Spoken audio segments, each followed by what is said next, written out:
साथीहरु अहिले हामी हडिया बजारमा छौं। यो शनिबार लाग्छ। यो चाहिँ एकदमै पुरानो बजार हो। मैले घर नै यहाँ आउने यसो किनमेल गर्ने सानो केटाकेटीदेखि निकै यो हडिया बजारमा आउने गरेको एउटा अनुभव छ। हाम्रो दाजु यसरी हाम्रो भगवानी गुरुबा ल हेर्नुहोस् हडिया बजारको विशेषता भनेको तपाईँको यहाँ तरकारी फ्रेस गाउँको अनि त्यसै गरी चटपटे होइन यहाँका सब्जीहरू चाहिँ एकदमै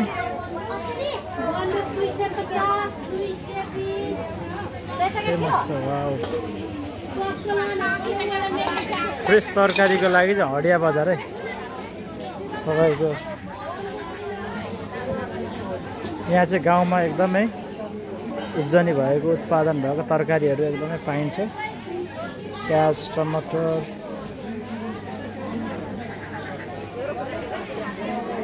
अनि तपाईँको अब यो बजार चाहिँ विशेष गरेर शनिबार लाग्छ यहाँ चाहिँ होइन। अब शनिबार लाग्ने गर्छ बजार विशेष गरेर।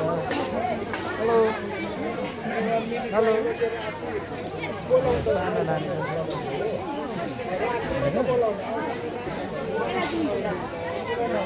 आज चाहिँ विशेष गरेर तिहारको अब तिहार नजिक आइसकेको छ। तिहारको सपिङहरू पनि हो त्यसले गर्दाखेरि पनि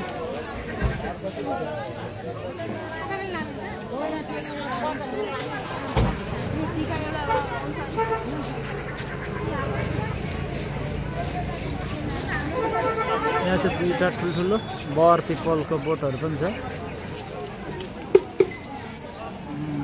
तपाईँले तातो तातो पकौडा तपाईँको प्याजी आलु चप है त्यो पनि तपाईँले यहाँ पाउनुहुन्छ। एकदमै फ्रेस पानीपुरी चटपटे लगायतका सबै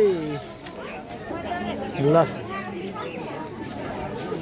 चटपटेमा चटपटे प्याजीमा प्याजी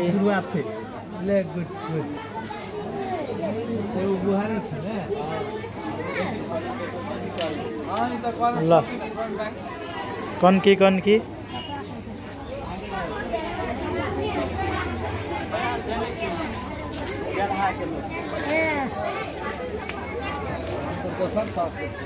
कनक छ नानी 5 टका के यतिकै नै त न ले हाँसै छ 10 टका के एकटा मात्रै हे कनक भ्यागेलो 10 टका के एकटा ल 10 रुपैयाँमा एउटा प्याजी त आलु चप कनक छ होइन 10 टका के एकटा ल